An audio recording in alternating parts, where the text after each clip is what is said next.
This is episode 75 of Cinescope. And where's my super suit?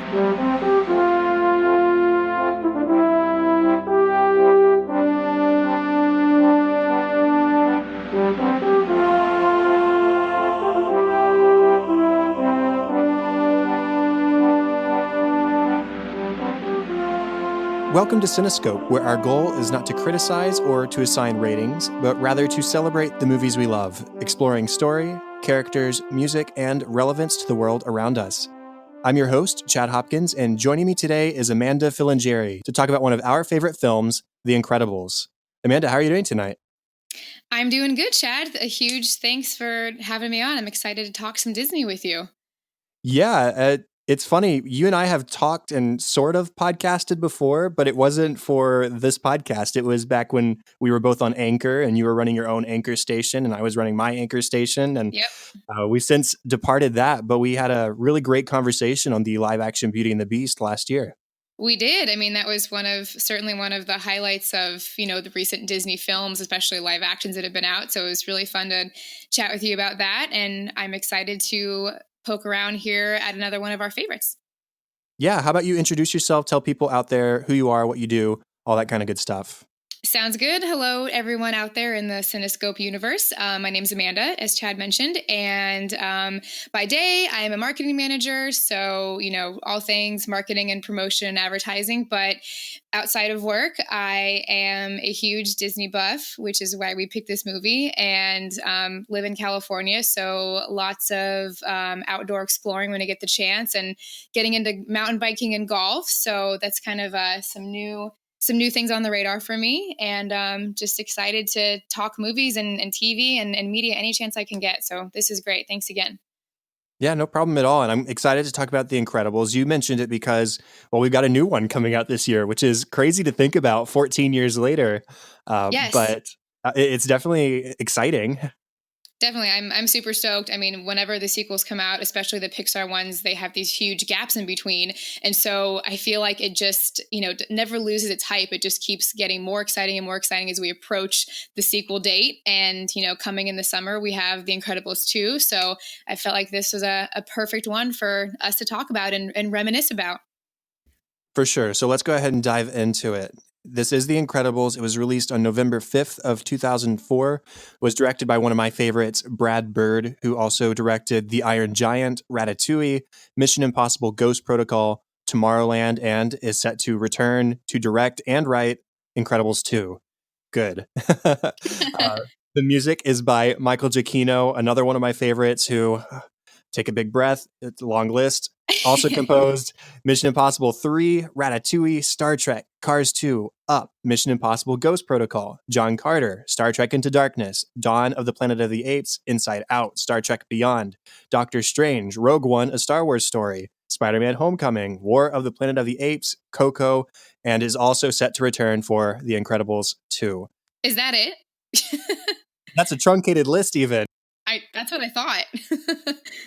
So he is absolute madman, working hard all the time and always putting out great stuff. And this was sort of not his debut. He'd been composing for like video games before this, like the Medal of Honor series he was known for. But this was the film score that really sort of jump-started his career. And he's since returned to Pixar many times and Disney many times. And he is very successful and very talented. Yeah, very thankful he came on board to the Disney family for sure. The movie stars Craig T. Nelson, Holly Hunter, Sarah Vowell, Spencer Fox, Jason Lee, Samuel L. Jackson, Elizabeth Pena, Brad Bird, Wallace Shawn, John Ratzenberger, and Lou Romano. Yep, definitely, a star-studded cast, I feel like, but nobody who at the time that I was super familiar with. So it kind of I feel like it made the characters in a way more unique and more special because I just associated them with their characters from this movie. So it was kind of cool.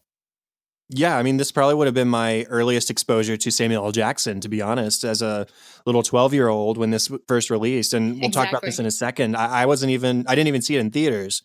But it's funny how we do associate, like, specifically him with this movie. And Craig T. Nelson, honestly, I haven't really seen him in anything else. I know he's in Poltergeist, but that's frankly a blind spot.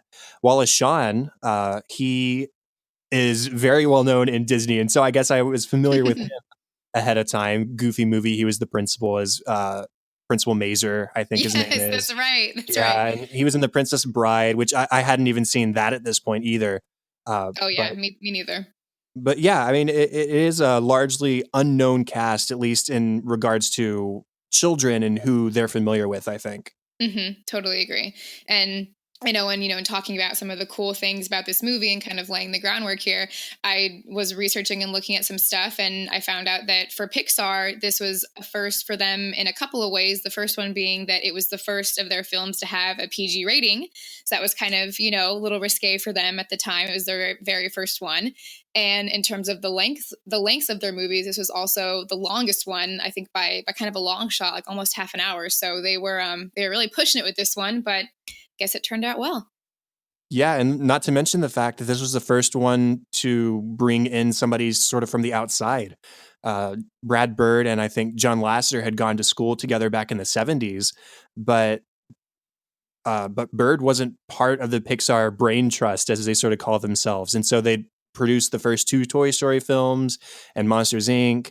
and A Bug's Life, and it had all been in-house. And now they've brought in somebody exterior, and they handed over the reins, essentially. This was a solo effort as far as writing and directing goes on Bird's part. And that's just so different from what Pixar had been associated with. They were very much a group team effort. Not to say that Brad didn't work with a team here, but he was very much in charge of this project. Yeah, no, you totally nailed it. I mean, from what one of the most fun things to do with Disney movies, especially in Pixar as well, is kind of research the backstories and learn a little bit more about the tidbits that went into really any movie. But you're totally right, though. With Pixar, they were really big on allowing their employees to sort of rise through the ranks and kind of earn their time to be a director. And like you said, usually there was multiple, at least 2 or 3 directors that were heading a film, but like you said, he was an outsider. He was brought in, based on some networking and the fact that he knew, one of the guys at Pixar. So I think it was a big risk in a lot of ways. And obviously, like we mentioned, it certainly paid off. So I'm glad they took it. Yeah, it was only his second directorial effort. He had been working with The Simpsons in the 90s and directed The Iron Giant, which was largely considered a flop, even though it's a very, very good Yeah. movie.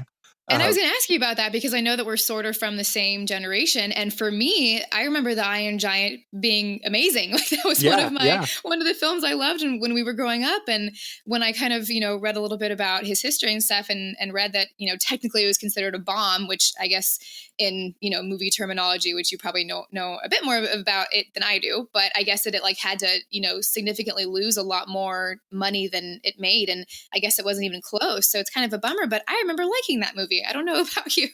Yeah, I mean, I love that movie. We've actually talked about it on Cinescope. Just quick glancing on Wikipedia, its budget was $70 to $80 million. It only walked away with 31 million. So Yeah, what a this bummer. was largely an effort on Pixar's part, trusting Brad Bird because of an old school friendship, really. Yeah. And Brad Bird got a late start in his directing life. He was over 40 years old when he directed this, 45 or so when he directed The Incredibles, Oh, only wow. 42 when he directed The Iron Giant. So again, lots of gambles being made, but I think if you ask a lot of people from our generation, maybe even a little bit older, The Incredibles is the movie that a lot of people point to as a favorite Pixar film. Yeah, I mean, it's certainly, like I said, crossed so many borders in terms of what they had done before. And especially if you only look at the movies that were, Pixar based and not necessarily Disney, but with Pixar, so many of their main characters and the whole themes of their movies are really based around either inanimate objects or animals or bugs. And this was such a different one because it was their first one that utilized, humans as the main characters. And that was just something completely different entirely. So it was very unique to what they did, and Brad Bird took a lot of risks and kind of I think scared a lot of the Pixar team off with how intense he was going to be about how perfect everything was. And I guess that back in the studios they would always joke all the time because he was such a hustler for this and a stickler because he wanted everything absolutely as he was imagining it, and so he worked him really hard. But and that being said, they kind of poked fun at him here and there, and I guess there are some hidden things inside the movie where they make fun of him a little bit because he really had him work incredibly long hours and everything. But, like we said, it was different from anything they had done, but certainly something that paid off in dividends. Well, do you remember your first time watching the movie? Did you catch it in theaters? I don't think I did. I kind of remembered, I remember a lot of like the Disney, especially the Disney first and just general first movies in theaters. But this one didn't come to mind as far as me going to watch in the theaters. I think it was more so the context about thinking that this was sort of a reflection of the usual Disney movies that we were used to, because this was, again, a lot of the characters were all humans, and that's kind of more of a reflection of what Disney typically did. So I think this was kind of like a really good marriage of what Disney was and kind of what it was going to become with Pixar at its core. I also didn't catch the movie in the theaters when I was a kid, as I mentioned. I think I maybe saw it on DVD a year or two later. Yeah. I mean, I was 12 when this released. I didn't get the chance to go to the theater, go to the movies anytime I wanted. It was a family thing, if anything. Totally. And even then, I wasn't super into superheroes as a kid. You have to put yourself in the mindset of 2004, 2005. Really, the only superhero films we'd gotten at that point, we'd gotten the first couple X-Men movies, and we had gotten the first couple of Spider-Man movies. And that was really the extent of it. And I didn't watch the cartoons on Saturday mornings. It just wasn't something I was super interested in. I didn't read comics or anything like that. I was just more interested in general pop cartoons. And so this was sort of a departure, even in my interest as a kid. But from the moment I saw it, I've always been a big fan. And in some ways, I do think it's my favorite of the Pixar anthology. Maybe not always number one. It sort of depends on my mood, because there are there's the streak in like 08, 09, 10 that just blow my mind. But it's so different from everything else. Even now, even several Pixar films later, The Incredibles stands out as something completely unique. For one, it's violent, people die, but it also addresses really mature issues like infidelity in marriage. And still, it does all of that while being insanely fun and insanely rewatchable. And I'm still as affected watching it tonight as I was back when I was a kid. Yeah, I completely agree with that. I think that the movie totally has legs, and it can go, from, being watched and kind of how we thought about it as, like you mentioned, kind of being 12, 13 and being around that age of like middle school going into high school and witnessing the movie and taking away from it what you would. And then watching it, as we are now in adulthood, and really realizing some of the really serious topics that come up, like you mentioned, and, things about marriage and things about family life and kind of what goes into all that. So it totally is one of those films that is changing constantly, as how we're viewing it and what we're taking away from it over time. What parts of the story stand out to you? Are there any like specific story beats or even just like cinematography and stuff like that? Yeah, it's a great question. I think that and like yourself, I definitely rewatched it before we were to come on the podcast here today. But I think that what I love so much about the story, and especially after reading a little bit into the insight on kind of how Brad kind of pulled the story together, but he was this perfect mix of, the people that we weren't, in that he was a huge comic book fan and a huge like superhero buff, and something that I wasn't into myself either. But he was like half of that person, and then half of the other story, which is kind of the part that I most relate to, is the whole backstory and kind of secondary story of the family, which some people could kind of argue that is the core story about how this family is living together and how the kids are growing up and how they're kind of forced into hiding a little bit, and the tension, the strain that puts on all the relationships in the family. So I think that, the part of them being superheroes and stuff is obviously flashy and amazing, and something that the movie, could not survive or have been as successful without. But I really love everything that's going on kind of behind the scenes, and what's going on that eventually makes them, a stronger family and a stronger superhero individually. I've got to say that I love the sort of 50s, 60s spy aesthetic. Brad has shown in his filmography that he's a big fan of that sort of 50s, 60s time period. Iron Giant was set in the 50s. Tomorrowland had some aspects that it take place in the 60s with the World's Fair. And this one, it doesn't give us a specific year, I don't think, but it very comfortably sits in that time period. And it's got this sort of James Bond-esque style to it in terms of the technology and the visual style. And it's got that comic bookiness to it at times. And totally the music, right? Yeah, totally the music. And we'll definitely have more to say about that later. At least I will. But it just so firmly sits into that comfortable 50s, 60s groovy, I almost want to say, style. And it just really pops off the screen. It's so colorful. Um, and then the story itself, the setup is just fantastic, where you have these superheroes in their heyday. It's sort of like a Marvel New York City setting where you have multiple superheroes stationed in the same city. You've got Elastigirl communicating with Mr. Incredible, communicating with Frozone, and even at the wedding, there's several other superheroes in attendance. So it's like a community, and they all take turns having their own adventures saving people in the city. So it's cool that they have that Metroville is sort of like a hub in the same way that Marvel is in New York City and in other cities like in DC. But it sort of addresses the problem that people had with the Avengers, or especially Man of Steel, in which Yes. the superheroes, in the course of their duties, cause intense destruction. And this movie holds them responsible and says, at what cost are we going to have you saving our lives? We would rather have our city intact, deal with a little bit of petty crime, and you go into retirement so we don't have to worry about you causing destruction or saving us when we don't want to be saved or whatever it might be. And so now they're struggling to live as normal people. That is such a cool, unique setup and not typical, obviously, of superhero films nowadays. You get superheroes learning to be superheroes, and you get that in this movie, but these start as superheroes, then have to revert to civilian lifestyle, and then try to go back to being superheroes. So it's that weird sort of twist. Yeah, no, I think it's a really great point because, like you said, in a lot of the superhero movies and all of the Marvel movies that we're used to today. And by the way, such a weird foreshadowing. I think that Disney obviously now owns Marvel, and we're pumping out all these Marvel movies, which we're all reliving, getting to love again. But yeah, I think that it is funny because in that typical superhero type movie fashion, we aren't seeing until much later in the movie when there's kind of that climax of like, oh no, the citizens are rallying against the superheroes and they're the bad guys now. But like you said, it starts out that way, and it only takes one kind of quick little scene or two in the beginning to kind of realize what's going on.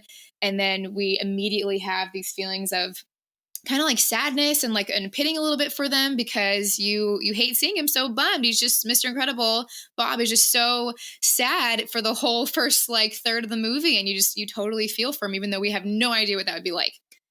I've got to say, I love the little interview snippets that we get at the start of the film in how they give us so much of these characters without doing too much. Like Yeah, that was great. Bob is headstrong and eager to do his job, but also he seems to almost want a little bit of peace and quiet. And then we see later when he gets that peace and quiet, he's restless. And likewise, Helen, Elastigirl, she says, what, retire, settle down? Why would I do that? I'm at the top of my game. Why am I going to leave saving the world to the men? Of course not. I'm not going to do that.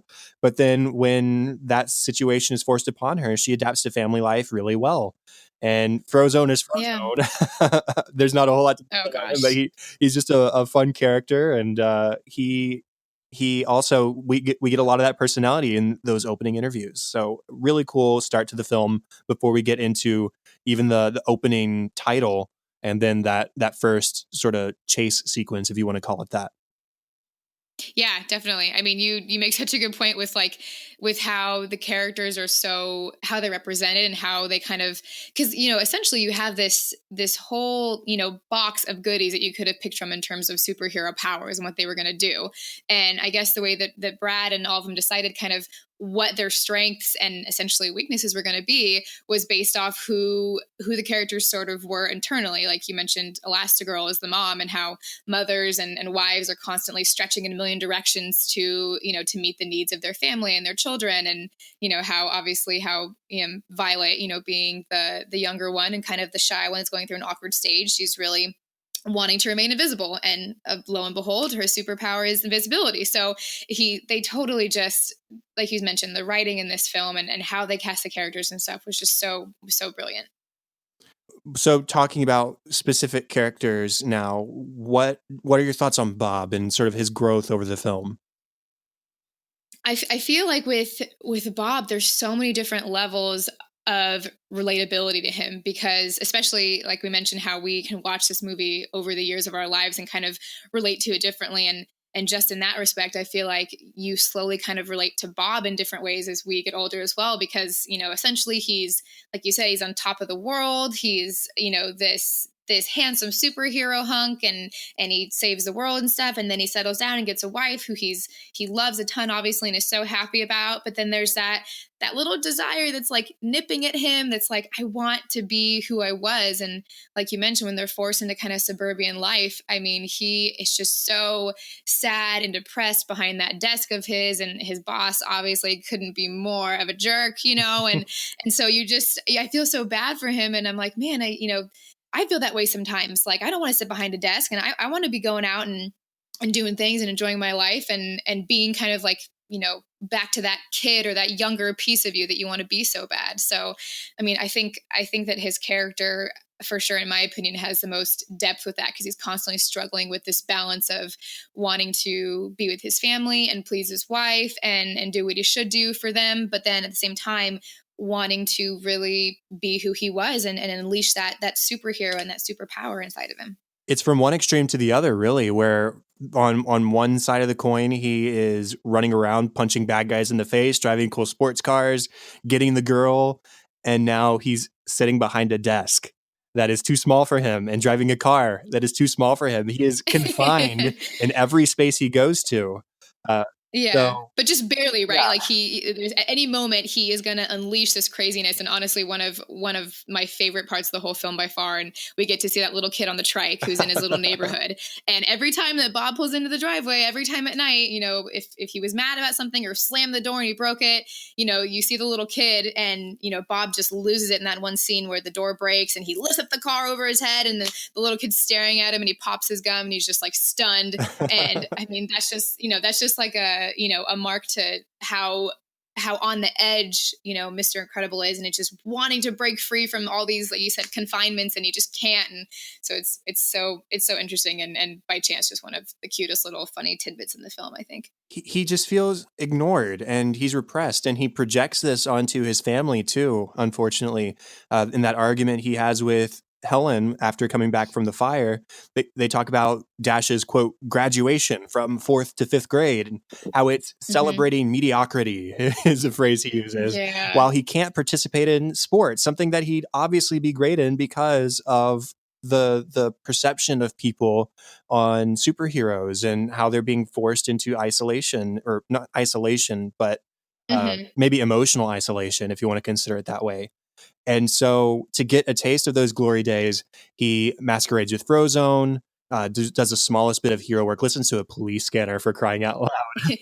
But and that's such a cool part too. Just like him and the relationship of him and Frozone, just letting them be who they are a little bit, and letting them get into a little bit of trouble, but not going as far as to maybe hopefully not blowing their cover. So that's just a cool relationship between the two of them. It's a testament to their motivations as well. Bob, I think, wants to use his powers and stretch those muscles, but I think he also has the compulsion to do good.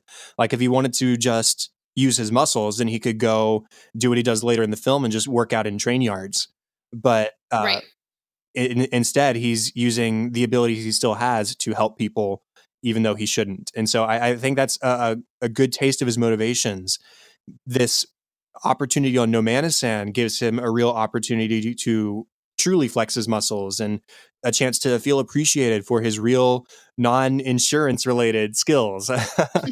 And the problem comes from his character when he hides what he's doing from his wife. And it's funny when you think about it. If he had told her, I think there's a chance she might have been okay with it, because you have to consider this job. It was on an isolated island, and it was an opportunity for maybe her to join in and stretch her own muscles if she wanted to. It's not out in public per se. Now, if that had happened, we might have had we would have had a very different movie, and things might not have gone as Right. well. But still, I just think that was an interesting thing to consider, that if he had just been open with her too, things might have turned out for the positive from the get-go. Yeah, no, I think that that's kind of one of those constant themes you're talking about, and sort of the real struggles of your relationship and just everyone's relationships in general, and that you want to be able to be yourself and do things you want to do, but then at the same time, he wants nothing more than to please his wife and make and create the the best family that he possibly can. And sometimes the little white lie will start out for what it is and sort of be a white lie, but he was just enjoying himself way too much, and feeling again like his home life and his personal life, both things were going so well, right? Because he got to go over to the island and do what he wanted to do, and then he'd come home, and because he was doing the superhero work, he was working out, and honestly, that time passing scene in the train yard is like one of my favorite scenes. I think my favorite scene of the movie, because I just love those edits when they make a long time pass with the, maybe there's a technical term, maybe you can help me on this, but those scenes are the best. And so you can see that he's working out, and coincidentally things are great with his wife, and so there's no reason to think he should stop, because everything seems to be right on track and going well, and he's able to be himself and earn some money for his family, and there's no reason to quit. So he eventually gets in too deep because of it, but his motives are there, and like you mentioned, it's a total Breaking Bad thing, right? Like he has the right motivation, he wants to get his family some money and be happy at the same time, but what he's doing by lying and hiding it is where it comes to bite him. Right. He creates trust issues between him and Helen. Exactly. And then after he reunites with his family at the end of the film, he's thought he'd lost them. But at this point, he understands where his priorities should have been from the beginning, not in reliving his youth, but rather in enjoying his family. There's that scene when they first get to Metroville to stop the giant robot, the Omni droid. And he says, Yeah. I'm not strong enough. He knows that he doesn't work alone anymore. In contrast with what he said at the start of the film to Buddy, he says, I work alone. Mm-hmm. Well, not anymore. And he can't stand the thought of being without the people he loves. And so he tries to push them aside so he can do this on his own, so that that risk is not there. But then they pose the risk of losing him. So that's sort of one of the themes that I'll talk on later, is teamwork. But he has come to a completely different place by the end of the film, from wanting to work alone to appreciating his family for who they are and for being people that he loves, and being happy with that. Right. And for, essentially realizing that, he was made a better dad and husband and eventually superhero when he, sort of let them in on what he was doing, and let them come and help, and everyone was made better because of it and made stronger. So letting him kind of let his guard down and let those walls down for them to be able to help him and say, hey, you can do it alone maybe, but what if you had us help, and look how much more better and successful we are and we work together. So yeah, I think that's definitely one of the running themes throughout, for sure. Now, what about Helen? What are your thoughts on her? I mean, I think she's my favorite character in the way of, I love, being someone who's recently married and a wife. I love relating to her. I think she's hilarious. And I think Holly Hunter, out of all of the voice actors, she was by far the one that I was most familiar with. I just love her attitude. I think she's just the perfect combination of this, she's a mom, and she's obviously a very good mom, but no matter what she does, you can just tell that she's just gonna kick ass at it because that's what she did, and she's so good at it. And so she just seems so strong, and like I would totally admire her as somebody that you could definitely look up to, as somebody who's a wife and raising a family and everything. But I think she's great, and I think she's just as torn internally as her husband, and that she, not so much maybe that she wants to do the superhero activities again, even though I secretly think she definitely does, but even in the way that she probably hates seeing him so bummed out and so sad, and she knows something's wrong,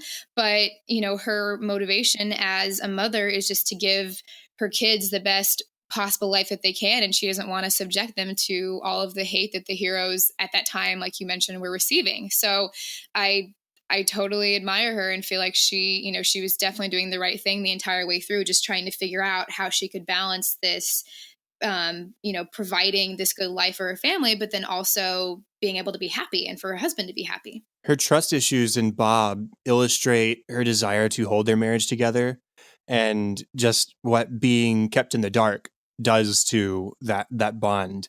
And I love that scene where she's visiting Edna and she's crying because she realizes that he's not where he says he was and he's been lying for a couple of months. And Edna says, listen, you're Elastigirl and he's Mr. Incredible. Go to him, tell him that you remember who he is, and remind him who you are. And so she goes with the intent of slapping some sense into him, really beating some sense into him. And so she's active in trying to hold this marriage together, but she also prioritizes her children, even on the island. So like with the missiles, she in a way sacrifices herself. She becomes a human airbag to cushion the blow. And she also, once they reach the island itself, warns them. She says, listen, this isn't Saturday morning cartoon special where the bad guys are going to the bad guys do monologue, it turns out, but they're not going to exercise restraint just because you're kids. And so she yeah, it gets real fast. It gets real fast. Right. You guys could die. So let's, don't be afraid to exercise your strengths. Right. So she's pushing them too. Right. And, I love seeing her and Bob working together once they get back together on the island, and you see the way they team up and use their abilities in complementary ways. In the same way, once they get to Metroville, and they're all working together as a family, it's such a cool scene having these family members who all have like powers, very different powers, really, and are using them in ways that complement each other and build off of each other. And they're being themselves, and they're displaying how well they team up and fit with each other and love each other. They really are a great family, especially by the end of the film when they've overcome those trust issues and overcome their desire to hide the truth, because they realize it's not worth it to hide the truth. It's more worth it to keep everybody involved and included so that there aren't any secrets. Yep, totally. And like you said, sort of, there's so many different themes that are running throughout this film. And one of them, certainly, a case could be made for the one that, might be one of the largest ones, is just being yourself and like being okay with being who you are and in your own skin, and whether you're a superhero, whether you're not, or whatever you're good at. And like you said, the ultimate sort of, it's so satisfying when they all, like you said, come together and use their powers and work together. And that's absolutely when they're at their best, is when they're just being themselves and who they are and who they are meant to be. Next, we have Dash. And you mentioned this earlier, where the powers of each of these characters sort of reflect their personality. So the mom is flexible, and the dad is expected in the family to be strong, so he's strong. And then you've got Violet, who's probably going through puberty. She's a teenager. She's shy. And so she has lower self-confidence. So she's invisible. And then Dash is a 10-year-old boy. So he's hyperactive and fast. And so we have these mirrored personalities in their powers. And that makes Dash in particular such a fun character, because he's antsy. He's thirsty to use his powers in meaningful ways, but just like his father, he feels suppressed. And so he acts out as a way to cope, because he has no other outlet. He can't do sports because he's competitive, and he can't, earlier in the film, resign himself to cheapening his abilities in order to keep his abilities hidden.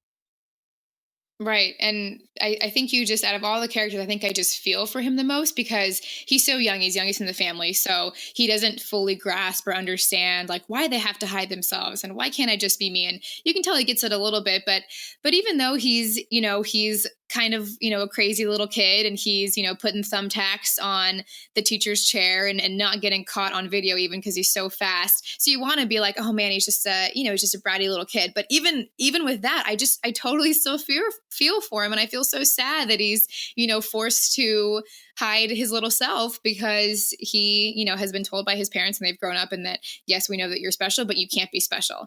And I think that, in noting that brings up my absolute favorite and largest, I think, running theme throughout the film, is that you the characters talk so often about if everybody's special, then nobody is special. And he just can't, he can't grasp that. And I think his exact quote from his mom, or when they're in the car and, they're talking about that. And he says, Elastigirl says in the car, everyone is special, Dash. And he goes, that's just another way of saying no one is. And I think it's the second time we kind of get that reference because, in the very beginning, you see Buddy who, looks up to Mr. Incredible and he wants so badly to be, on his same page and be as special as he is. And so they use the word special so many times, but it means so many different things to different people. And in the way that, what it means to Dash is that he's basically being forced to hide who he is and he just doesn't understand why. And so I feel so sad for him. On the island, seeing him sort of figuring out the limits of his powers and having fun doing it, it's so joyful seeing him running on water, not knowing he could run on water, and then looking down and just giggling because like, oh, that's really cool. I could do that. And then the first time he throws a punch. He's so adorable. The first time he throws a punch, he's like, wait, can I try this? Ooh, that felt good. Dodge, try that again. Oh yeah, I like that a lot. He's such a he's getting to unleash and he's having fun. And a little random tidbit that I read is that the boy who voiced Dash, now a much older boy, he wanted to make his lines and everything as realistic as he possibly could. So the director Brad Bird actually had him run around and do laps before he came in to read lines. So he was actually out of breath, and I mean it totally shows because he sounds great the whole time, and he actually sounds like he's tired, but he's loving every second of it. And then we have Violet, who we already talked about. Her power of invisibility shows her lack of self-confidence. She hides herself from her crush. She dresses in dark colors. She covers her face with her hair. She's just not open with herself. And she expresses the desire to be normal, almost like her powers are a curse. At the dinner table, she says, you tell us to be normal, but we're not normal. I wish we were, but we're not. So she doesn't have this opportunity to exercise her powers, especially not in the same way that Dash does. Speed is one thing, but turning invisible and creating force fields is a little bit more conspicuous when you're doing it among everybody else, especially when you can't move as fast as Dash does. So that first time Helen asks her to put a force field around the plane after being told all her life to not do stuff like that on even smaller scales, she struggles because she's never had that opportunity before. And so she doubts what she's capable of and fails. Mm-hmm. Yeah. And that I think is just, again, a reflection of, like you mentioned, her sort of lack of self-confidence and her, her polar oppositeness of her brother, and that he's desiring so badly to unleash these powers. But whereas her, she's like, when she's called on to do it, she doubts herself, doesn't know if she can do it.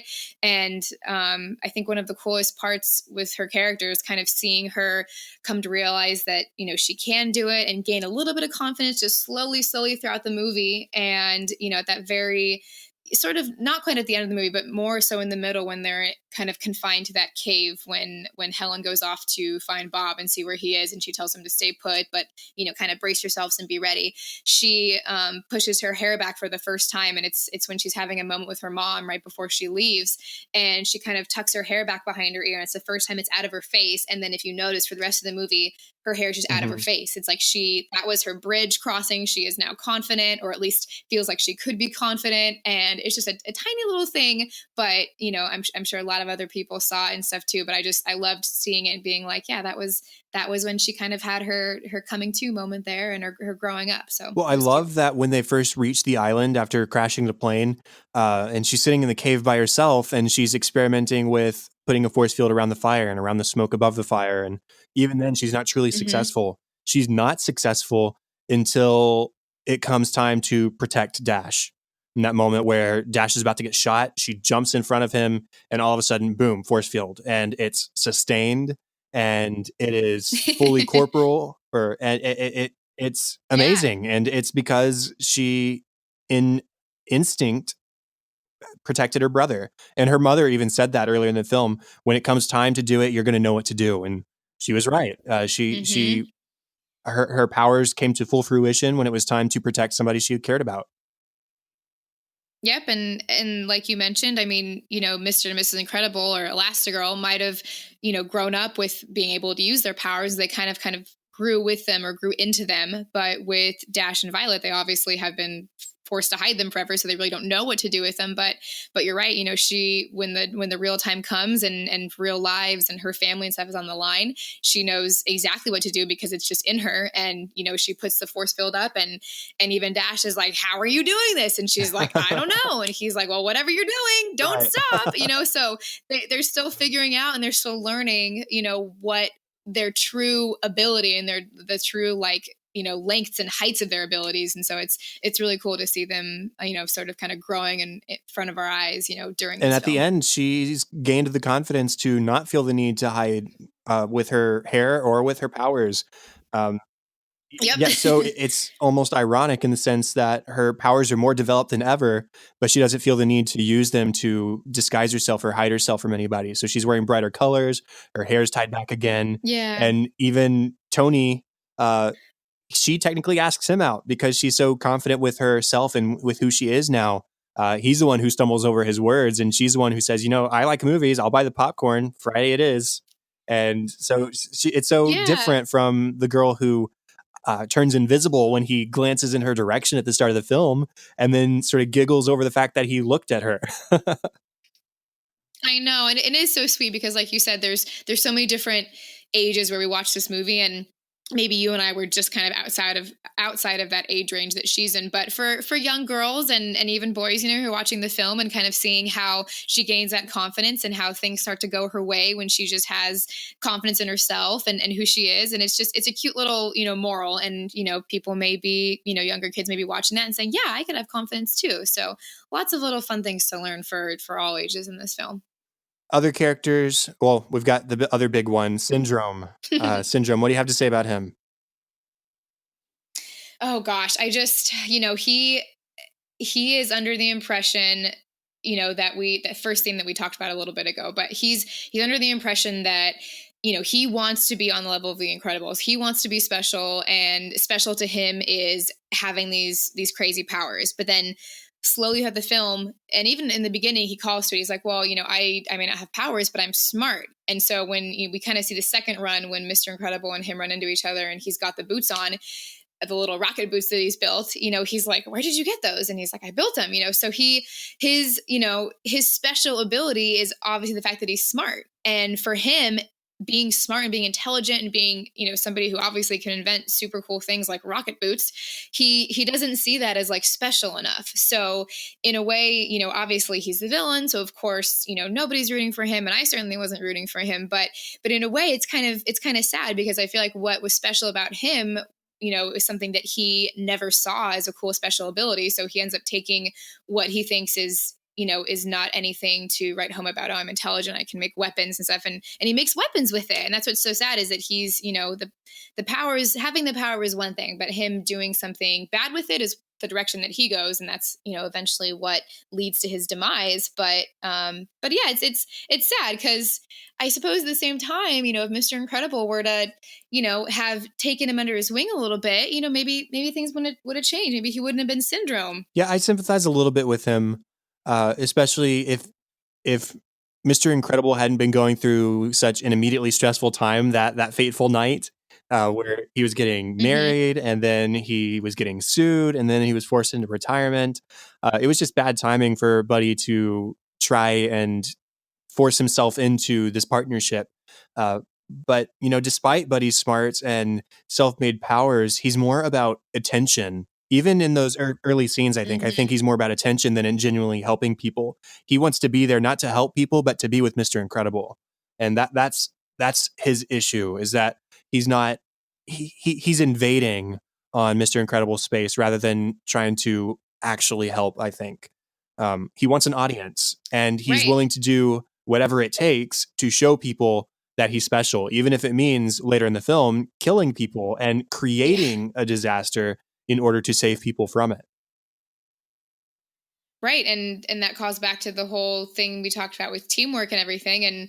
And yeah, you're right. He's just kind of more so forcing himself and wanting the spotlight for all these incorrect reasons. But in reality, maybe if he had been like, hey, like, I want to learn from you and I want to work with you or be on your team, then obviously things could have gone a bit different. But instead, he's out to destroy and to do bad things because it's going to give him attention. his performance in Metroville as he introduces himself reveals everything, honestly, that he doesn't care about actual heroism. Like he stops the truck midair and then I'm Syndrome and he tosses it behind him and there's an explosion because he didn't look where he was tossing it. So for all he knows, he might have just killed 10 people, just carelessly tossing Right. this Just behind doesn't him. And care. it's just him putting on a show, and he he just his mind is not in the right place, and I don't know if he's genuinely trying to be a hero and just doesn't know how to do it appropriately because he didn't have that influence from Mr. Incredible, or if he Hmm. really is only about getting that attention and in proving how he has the capability to do these things because of things that he invented rather than some sort of supernatural gifts. Right. And, he even goes to the lengths of, not really caring about the life of his poor, beautiful assistant who, in at one point, Mr. Incredible, takes her and is, gonna say, hey, I'm gonna crush her if you don't let me out of this restraint. And he goes, go ahead. And then he's like, oh, I knew he wasn't gonna hurt you. It's fine. But that just, goes to show you how, how awful, and that he doesn't care about any other life other than the one that, that he's living, and that he wants to be in the spotlight and be seen as a hero. But in, obviously in reality, everything that he's doing would have been seen very negatively by the public had he lived to see kind of what was to happen. But yeah, just, the classic storyline of too much power and too much intelligence and too much money. I don't know where he got all that money, but I don't know. I don't know what he invested in earlier. But on a side note, I think that the little weapons that he invented, the little bag of tricks he had, were really cool.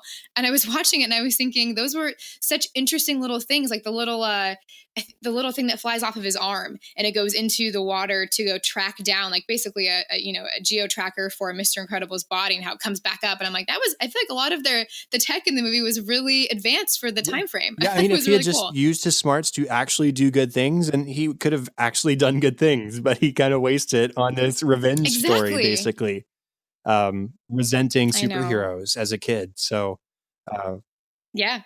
the last couple characters we haven't mentioned really. We've got Frozone, who not a whole lot of growth, but he's so quotable. He's got a fun attitude. It's nice that he's a genuine friend to Bob through their isolation and separation from public eye. Uh, and it's nice to see that, he's fond of the glory days too, but he's a little bit more aware and cautious of the risk involved than Bob is. Right. And it sounds like he has quite the demanding wife as well, from that one tiny scene where we don't even see her face. We just know that she has not taken nothing from nobody. So, maybe that leads to it too. But no, I totally agree. I think that he, maybe he is, happy in his life and realizes, okay, we can't relive the glory days. It's fine. I'm good with who I am. But I think in general, his character, like you said, just lends itself so well to the whole comedic aspect of this movie. And I know that Brad, upon working with or hearing with, Samuel L. Jackson for the first time, was like, this is who I have to cast because he has the best Yeah. voice for this character. And like, that's it. Like he's the only one that can be Frozone. And thankfully he's coming in for the sequel and stuff again. But I mean, he's just absolutely perfect for this character. And there's just so many quotable lines with him. So he really adds just enough to it. And it wouldn't be the I same like without that him. despite his comedy and despite his caution, the second there's real danger in the city, he doesn't hesitate to suit up once he finds it and help out because he, like Bob, as Yeah. mentioned earlier, feels compelled to help. And that's a great part of his character, is his desire to do the right thing. Yeah, and every time they're risking, the relocation again, and they're risking outing themselves and going through the whole process again. But like you said, their desire to do good is, so deeply rooted in them that they can't help it when there's trouble. They got to go out and they got to fix it and they got to save people. And, I think that's kind of what they're alluding to, is the mark of a real hero, is just somebody that wants to do good, whether you have superpowers or not. And then we've got Edna Mode. Yes. We're here. We're here. Voiced by Brad Bird himself so fantastically. She is also quotable. Brad Bird is hysterical. She is such a fun character. And I'm excited and interested to see what her role in the next film is going to be. I don't know if it might be like some sort of weapons development, or if she's just going to be sort of on the side, or maybe I don't know what she's going to do, but I think it's interesting and exciting to know that she's going to be coming back after her involvement in this film. Yeah, I mean, it couldn't have been any cooler in general that the director voiced her because they went through, I guess, so many voices and they just never found that right one. He's like, screw it, I'm doing it. Like I'm gonna be her. And I mean, I can't imagine her being anybody else. And I don't think I ever would have thought that she was voiced by a male in a million years. I mean, even listening to it again last night, I'm like, there is this really him? Like he does so amazing. I can't believe that voice acting was not his primary job.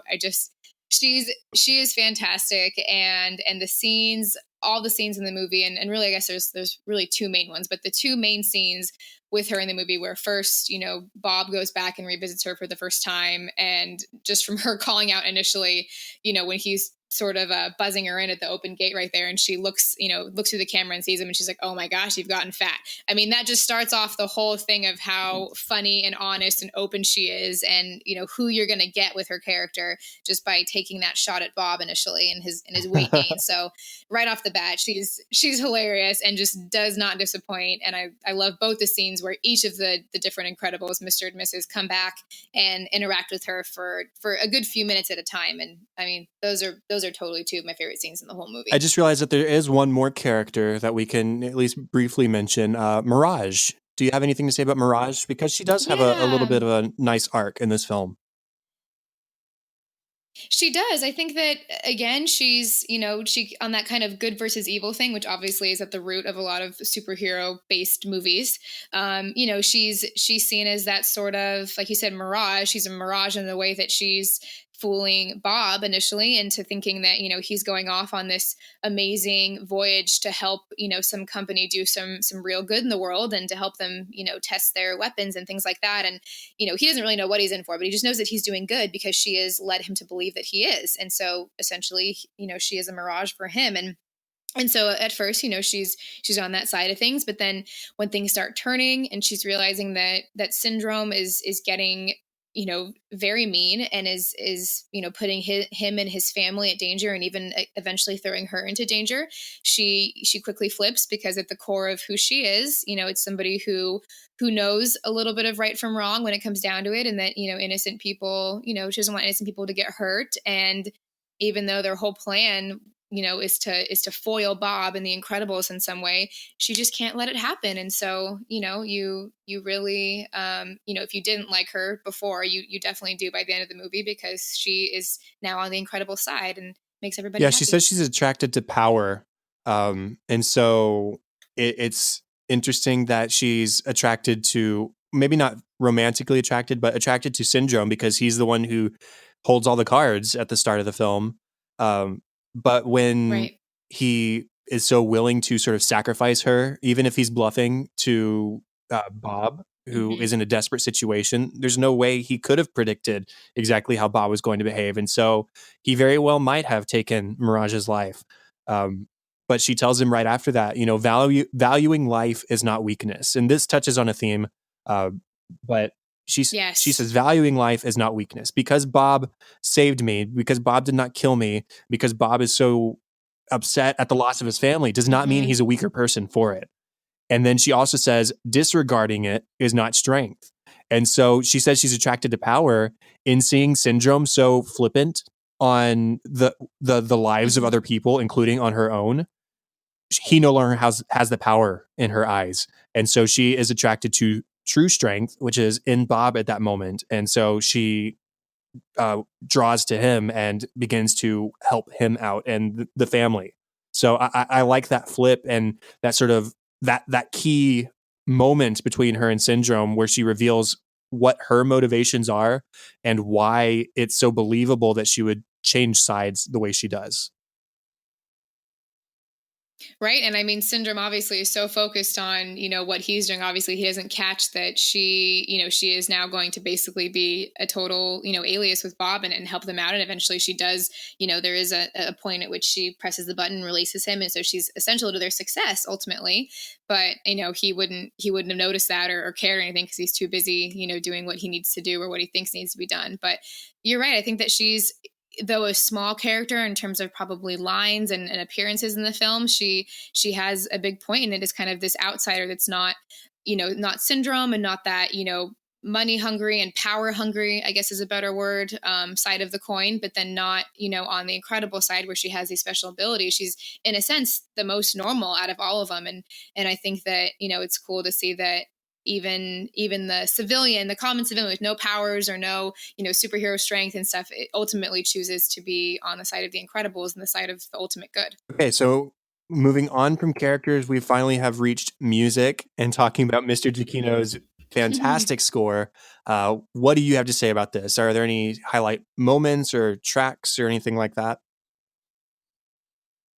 Yeah, I think that really all films since we, when I began watching Disney films in the late 80s and all the way up through the 90s, every time we watched a Disney movie, I bought the soundtrack and listened to it over and over. And I think that with Michael, his first soundtrack that really really spoke to me was with Up, and obviously he won awards for that. So of course, that makes a lot of sense. But in this one, in getting to kind of relive this movie and listen to the soundtrack of this one again, I was so impressed. And this was, I guess, one of the only, this movie cleaned up at so many different awards shows and awards venues, but this was the only one that didn't just win an Academy Award for animation, but it also won Academy Award for sound editing. And I think that speaks a lot to not only the people specifically working on sound editing, but the people who did the music and the soundtracks. And the whole 7-minute track at the end of the film, which is when the credits are running, is called The End Credits. And it's just such a good track. And I listened to it like twice in a row while I was just working yesterday, and I love it. But I think that what we mentioned earlier in that Brad Bird really kind of had a lot of different pieces in the film that was a callback to the sort of 50s and 60s and even 70s era of things. I think that my favorite piece of music in the whole film is the entire soundtrack that's over that piece I mentioned that I love when time is passing and he's lifting weights and or lifting trains. And not just weights, he's lifting trains and getting stronger. And that whole soundtrack or that whole track is called Life's Incredible Again. And I love it because it's so reminiscent of like Frank Sinatra and has all these jazz undertones, which is a music that's super near to my heart. So, I just love the music in this. And it's something that maybe a few years ago I wouldn't have thought immediately. I'm like, oh, I love the music of The Incredibles. But in listening to it again, it's fantastic. I wrote in my notes that it's very much a sort of John Barry, James Bond pastiche kind of things in the best of ways. And I was reading just now that John Barry was actually the first choice to do the film score, but he didn't want to mimic his earlier scores from like the James Bond films, for example. So Giacchino got the job, and it's so jazzy. It's exciting. There's even some moments where it feels kind of sexy, it's that kind of music. It's very evocative of the time and of the aesthetic of the film and of the time period. And it's successful in bringing that out in the film. There's even one tiny moment that I just want to mention where Bob is singing his theme song when they get back from the fire. As he comes into the kitchen and he grabs a piece of cake, he is singing his theme song, which is so funny. Yep.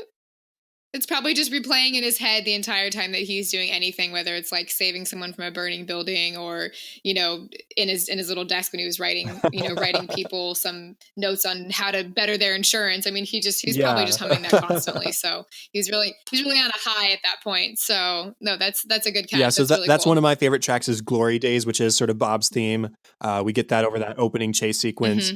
Life's Incredible Again is one of my favorites as well. It's sort of like a in love with my wife and my life kind of theme.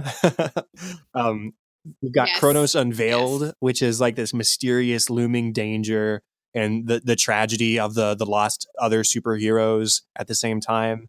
100 Mile Dash is possibly the most fun one aside from Glory Days and In Credits, because it's this fun, fast-paced marimba theme for Dash as he goes running through the jungle and across the island and across the water. And it's just, it's playful and it's energetic at the same time. It's a great piece of music. I love 100 Mile Dash. Yeah, that is a good one. I just love, like you mentioned, in general, just having the tracks, especially the ones that are, longer in time, they so many of these, because it's just like an up and a down and up and a down. They go from being really slow and being sort of like that jazzy notes, and they go really quickly when some action happens, and they go back down again. It's so cool how they just kind of seamlessly weave all of those instruments and together, and it's so interesting, because you don't totally hear it when you're in the movie. I think that goes for a lot of soundtracks. Probably you don't really hear the music as much because it just fits so seamlessly with what's going on the screen. When you pull back and just hear the music, and then you can picture what's going on in the film, I feel like that's just such a testament to all the composers and everything, because they nail it every time. And Michael Giacchino especially. I just am such a big fan of his work. mean, in short, this is the score that put Giacchino on the map, I think. And I still think it's among his best. For me, it might even still be top 3. And he's composed a lot of good scores. This one is just so steadfast and has a lot of staying power. And it's one that I always enjoy returning to. I agree. Now, totally. Closing off, we've got our relevance and themes section. We've already hinted towards some of these, but are there any? What's your biggest takeaway from this film? You're right. We did hint on a little bit of what I'm going to speak about now, but I think that it's worth re-mentioning again, because it just completely rings true for me, not only on like a personal level, but more even just on a level of what's going on in society. And that's just the whole consistent theme throughout of the idea of if everyone's super and no one's super. And then mentioning that, Dash is graduating from what was the 4th to the 5th grade, and he's going to have a ceremony. And that's just like, you're celebrating mediocrity. And it's this constant balance, I feel like, even in our society today, of like, we want everyone to be winners and everyone to be the same, and we're all equal. And I feel like that's just such a tough balance, because I personally believe that people have a right to be able to shine. If they want to shine in something that they're really good at, we should celebrate it. And that's okay. And you can be first and win a first place trophy, and I think that the movie was ahead of its time in that way, because I feel like it's even more so relevant now. And the whole idea of being, super and special are kind of interchangeable in this movie. And that, if everyone's special, then no one's special. And that's also sad, because I feel like, everybody obviously is special, and everyone has something that they're amazing at, and they should celebrate and they should be themselves. But it's just, society, especially nowadays, can make it really hard. And I think that it was a theme that was totally even more so before its time. I agree. And, we already talked about the importance of family as well. Bob is unhappy with his life despite spending it with his family. And even with Lucius, who could be sort of extended family, he may not be able to openly use his powers, but he still has people he loves and should be happy with. And it takes him going out on his own and lying and hiding and even losing his family to realize what he had and what he lost. And it makes him appreciate it all the more when they're finally reunited. And then in that same vein, there's the value of teamwork. And again, we touched on this, but in the city, he tries to go it alone again. And this time, not to exclude his family, but to protect them, because, quote, he's not strong enough to lose them again. And Helen points out that if they work together, he won't have to go through that again. So they work incredibly well together. They use their powers in complementary ways. Back on the island, they did this, and they emerge victorious because of it, and really in a relatively short amount of time too. It's not a long fight because they're so successful in combating this thing together.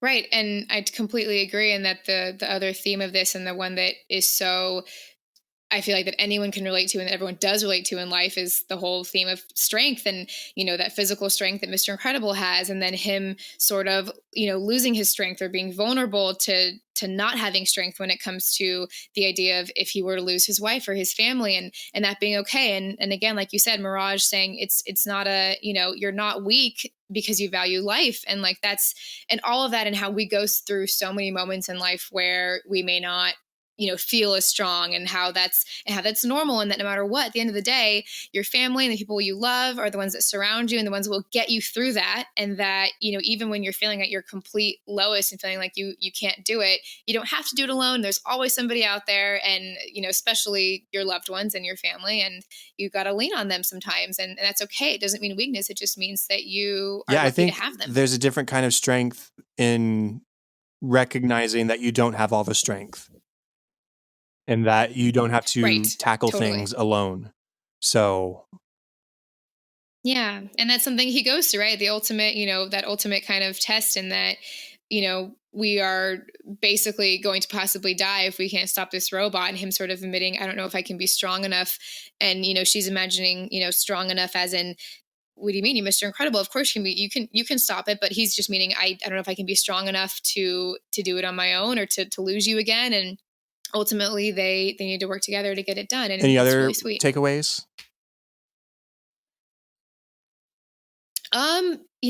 I think personally for me, the impact and kind of like what this movie means to me so much is, and what I love so much about it, is that it truly kind of reflects the relationship that that I have, like, with my husband now. And that, in, like I said, being married, I got married last year, and just, we've been together for so many years. So we, have been through a lot together, but I just love the ultimate bond between a husband and a wife, and that are truly devoted to each other and love each other. And that, knowing that no matter what, you're going to go through some bumps in life, whether it's, having kids, or, bank accounts and buying a house. You go through so many things together. But the one thing that remained is that they totally believe in each other, and that they love each other. And I know that's all totally super sappy, but I think that it's really sweet, because there's not a whole lot of husband and wife relationships in a lot of Disney movies. It's a lot of, obviously in the ones that are human, it's a lot of either parent and child relationships, or brothers and sisters. But this was a really sweet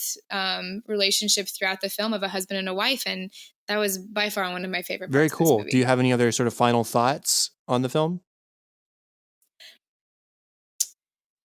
No, I really think that was kind of my my favorite one, and I'm just so excited for number 2. It comes out on June 15th, which is a day before my birthday. So I'm gonna basically, or a day after my birthday. So I'm gonna have an extended birthday celebration and go out and see it. And I love the fact that, as a lot of Disney and Pixar fans know, they always throw John Ratzenberger somewhere in the film. And I remember I was going through the whole film yesterday again and thinking, where again does he come in? I can't remember. And that last part, when the villain of the Underminer comes out through that, with that big old, like, screw that he comes out of the ground with, and he's gonna he's gonna obviously try to do something bad with it. And they all just kind of look at each other, and they already have their masks on, and they're ready to go. They're ready to go to action as soon as they've just defeated this robot, but they're ready to go, and they're going to be fine. And I just love that. And hearing the Underminer come out of the ground and hearing John's voice, I was like, yes, there he is.